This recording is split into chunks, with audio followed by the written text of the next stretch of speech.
Hey, you're finally awake. You tried to cram for a test and collapsed in exhaustion, right? Why don't you try cooking something to take the edge off of things? Say, Asian cuisine? Not used to it? Well, that's alright. Why not try it out? After all, if you don't like it, no harm done. But if you do, now you have something in your arsenal. Something you could cook for your loved ones, or even strangers. Wouldn't you agree, Jerving? You're right, but sadly, Asian cuisine can often get a bad rap as cheap takeout food or exotic. As such, this content is supposed to bring Asian cuisine in an accessible and digestible manner. Instead of hammering you with information and statistics about Asian cultures, this approach is one meant to equip you with a new recipe for you to try, or hopefully cultivate a natural interest in another culture, where you go in to research and learn on a deeper level about a culture, be it their struggles, practices, or cuisine. Hey Cookie, do you mind introducing the dish we will be attempting today? Certainly. The dish we'll be attempting today is known as yakisoba, a dish that originates in Japan. The word can be written as such. The first half is the kanji writing for yaki, which directly translates to the method of cooking by grilling the ingredients, either on a grill or open flame. Some of you may be familiar with other foods cooked in a similar manner, hence why they bear the same kanji. These include, but are not limited to, teriyaki, yakiniku, yakitori, and yaki udon. The second half, soba, usually refers to noodles that are typically made of buckwheat, such as in the case of zaru-soba. However, the soba noodles used in yakisoba are actually slightly different, as these noodles are made out of wheat flour and are more based off of Chinese noodles. Yakisoba finds its origins in the 1910s and 1920s, when Chinese immigrants had come to Japan and introduced Chow Mein. Interesting fact about Chow Mein is that the characters as shown, the first character means stir fried while the second character means noodles. As such, you may ask what exactly is the difference between the two. Well, that lies in the seasoning or sauces that countries typically use to flavor the noodles. For example, according to the article by MyojoUsa, which will be linked down in the description, along with some history of Japanese Americans you can read if you would like. The Filipino dish, pancit canton, uses oyster sauce to create its unique taste.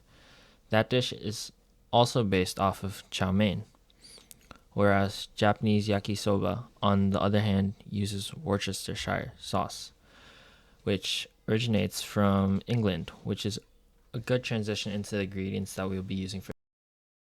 As mentioned, yakisoba uses particular noodles, so it's best to find noodles specifically used for yakisoba, such as Maruchan's yakisoba noodles, as shown in the picture, which can be found at Japanese grocery stores like Mitsuwa.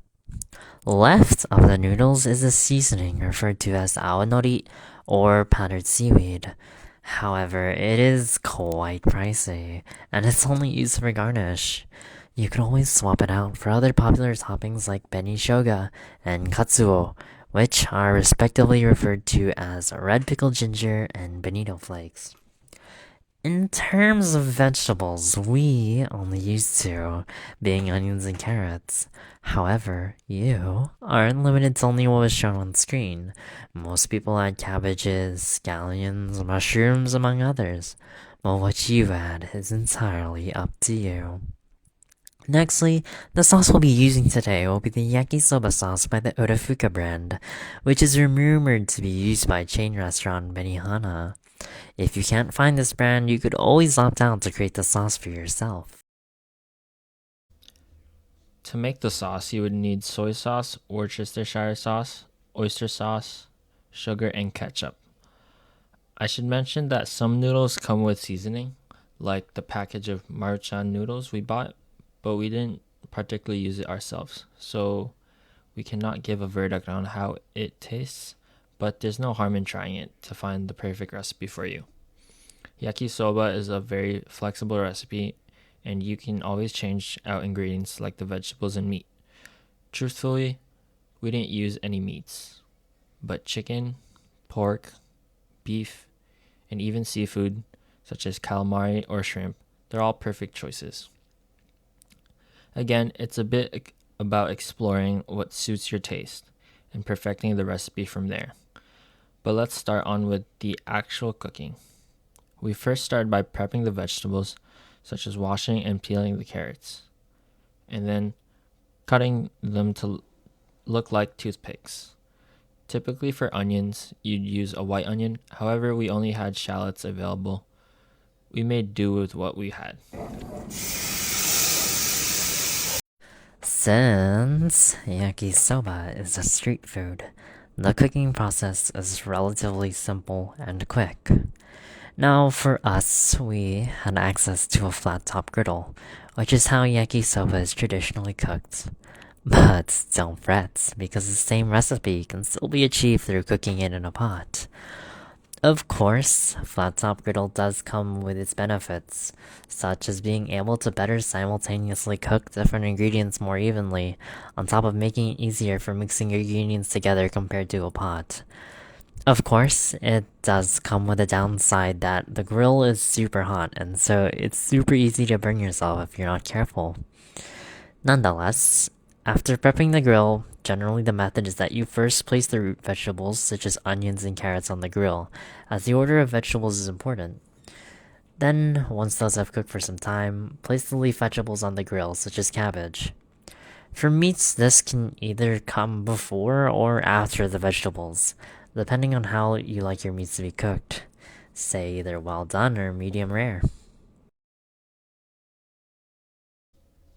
Once everything is set, you can begin to cook your noodles. Now, we had separated the noodles beforehand by dousing it with hot water, but you can also separate them by throwing the noodles on the grill.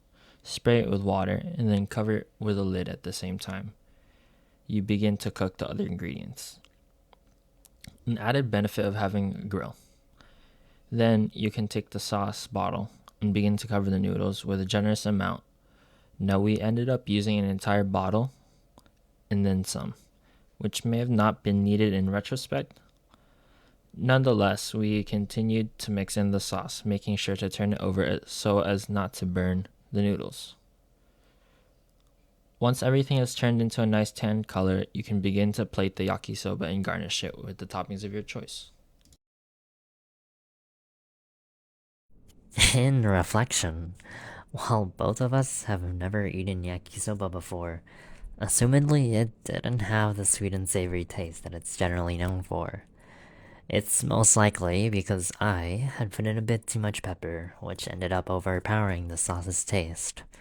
Usually, most people put in a pinch or two, whereas I put enough to fill a small side dish. This is definitely a recipe I want to go back and try making for myself, but in general, it would definitely be cool to continue making videos like this on other Asian dishes. I think learning the history about how a dish came to be is interesting, on top of just the personal enjoyment of being able to cook. As mentioned earlier, Asian food can often be viewed as inferior or weird, and as such, the goal is to expose and help people to try new foods. This is not a call for cultural appropriation by any means, but instead one for cultural appreciation. By recognizing one another's unique cultures and cultivating a deeper understanding, we can better help to empathize with one another. If you like this homemade recipe, why not try visiting an authentic Japanese restaurant that does serve yakisoba?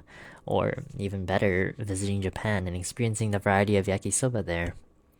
All in all, hopefully this video was enjoyable. Until next time, peace.